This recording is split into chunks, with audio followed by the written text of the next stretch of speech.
Dr. Amos Wilson told us, we have a school system that is based upon the psychology of white children and white people.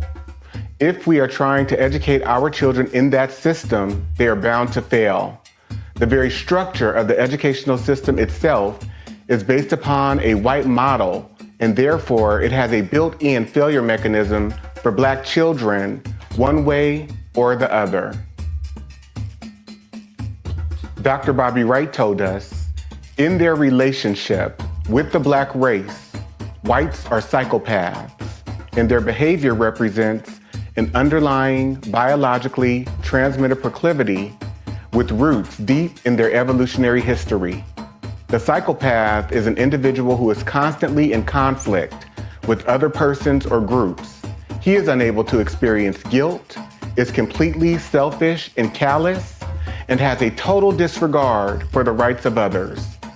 One of the best methods that can be used to measure the psychopathic traits of the white race is observing and analyzing their universal overt behaviors and attitudes towards Black people. Psychopaths simply ignore the concept of right and wrong. By ignoring this trait in the white race, the lack of ethical and moral development, Blacks have made and are still making a tragic mistake in basing the worldwide Black liberation movement on moral suasion. It is pathological for Black people to keep attempting to use moral suasion on a people who have no morality, where race is the variable. Acclaimed author Dante King invites you to purchase his book, Diagnosing Whiteness and Anti-Blackness, by going to his website, www.danteking.com, or Amazon, Barnes & Noble, and any other major book retailer.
Toni Morrison told us that the people who practice racism are bereft, that there is something distorted about the psyche.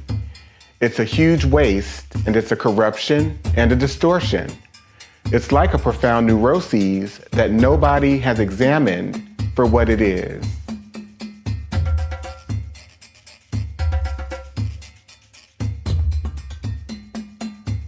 This quote is from Judge William Augustus Hall in a case that he presided over in 1855 concerning a 19-year-old black girl named Celia who was raped by her master, who she later murdered.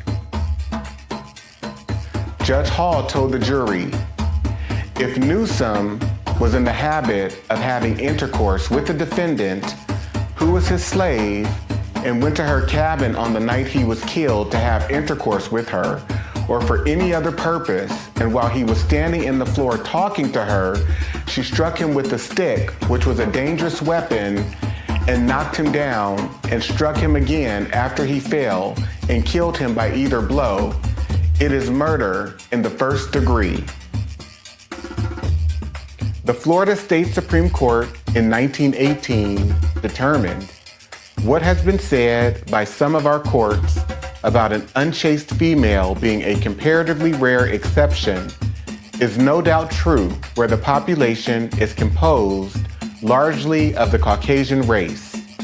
But we would blind ourselves to actual conditions if we adopted this rule where another race that is largely immoral constitutes an appreciable part of the population.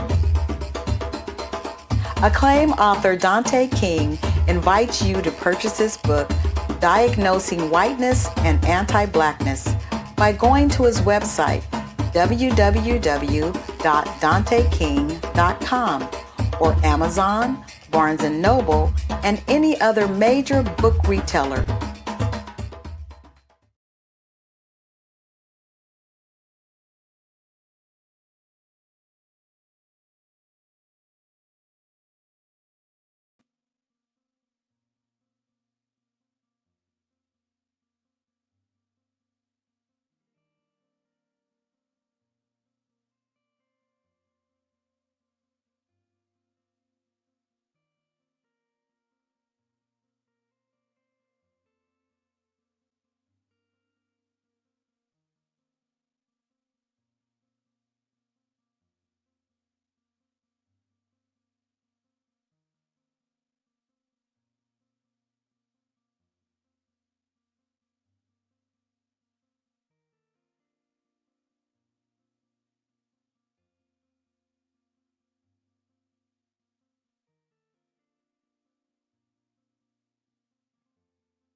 The 1969 Casual Killing Act established, whereas the only law in force for the punishment of refractory servants resisting their master, mistress, or overseer cannot be inflicted upon Negroes, nor the obstinacy of many of them be suppressed by other than violent means, be it enacted and declared by this grand assembly, if any slave resist his master or other by his master's order correcting him, and by the extremity of the correction should chance to die, that his death shall not be accounted a felony, but the master or that other person appointed by the master to punish him be acquitted from molestation, since it cannot be presumed that premeditated malice, which alone makes murder a felony, should induce any man to destroy his own estate.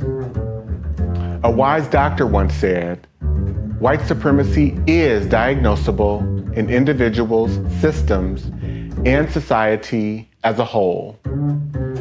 Any idea of someone who is fundamentally superior based on race, appearance, wealth, anything is delusional thinking.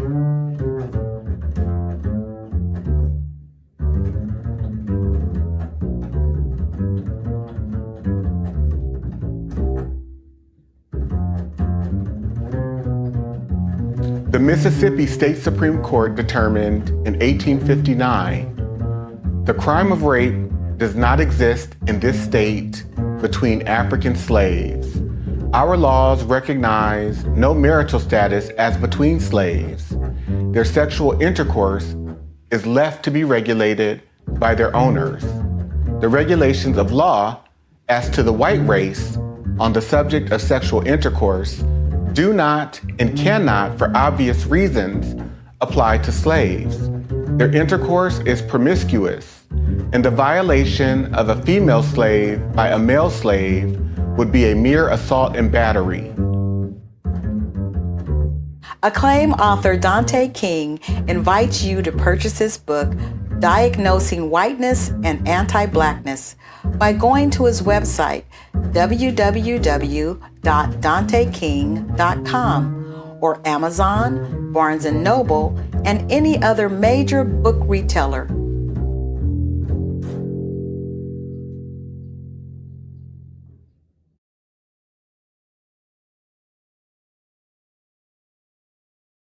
The book surprised you the most? A whole book. The whole book. Because I thought that I knew a lot until I read that book and realized I didn't know anything. There was a lot to learn and a lot to still be discovered. I'm still processing it. I can see things now that I didn't see before. And it's all because of the book. I love that. Jules? So much of the book really opened my eyes to things. The Casual Killing Act, the legality of rape. And then one of the other parts was the housing covenants and the covenants that were allowed. And growing up in the Bay Area, St. Francis Wood, for instance, is a highly coveted place to want to live or want to strive to, right? I was a child and I'd passed through St. Francis Woods, and it was something that you feel could have been attainable. And then as you read Dante's book, you realize it's attainable for white people. It's not attainable for me. It's not attainable for you, not in the way that you think you would be able to attain certain places and spaces. You are written out of that legally. Right. And Alicia? What really stands out to me is the 1850 Fugitive Slave Act, which describes so much of how white people operate in terms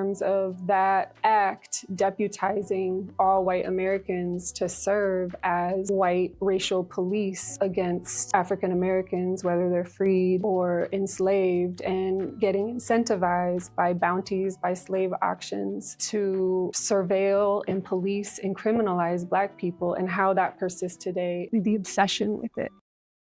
The author of the book, some time to speak directly to the audience. Tell them what you know they need to hear and the takeaway from these 10 episodes that wonderfully, thoughtfully, and lovingly unpack the chapters of your work. The last thing that I would like to leave all of you with is a call to action. Read the book, study the book with your friends and family. Take it one chapter at a time and highlight, read, reread the information contained in each of the chapters, as well as the reflection questions that are at the end of each chapter, because we have to understand we've normalized violence against African American people. We have lost all regard of our humanity towards African American people. This is a call to action to regain a sense of your own humanity in regards to how you come to knowing, understanding, making meaning about who you are in relationship to Black people, and how have you been tainted and corrupted by white rulership and white racial control. This is a lifetime journey for me. I know that I will be in recovery from white supremacy and anti-Blackness throughout my entire life. And so I'm calling us to be greater people, greater advocates for each other, greater in our understanding. So thank you so much for being a part of this experience. I hope it serves you well. I hope it serves your family well. I hope you can go out and be recommitted to supporting, uplifting, believing Black people. Thank you.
Free. We're not on plantations. We're not indentured servants. Well, that's We're not unfortunate. slaves. Yeah, I know. Yeah.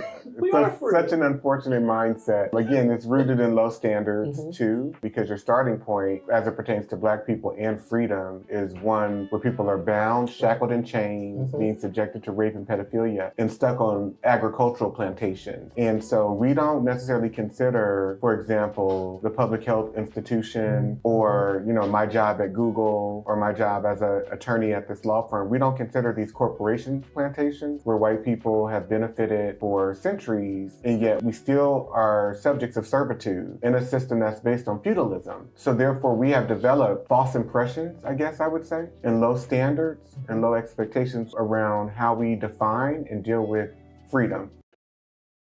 You to just really chime in from your perspective. How has this truly shifted your view of America?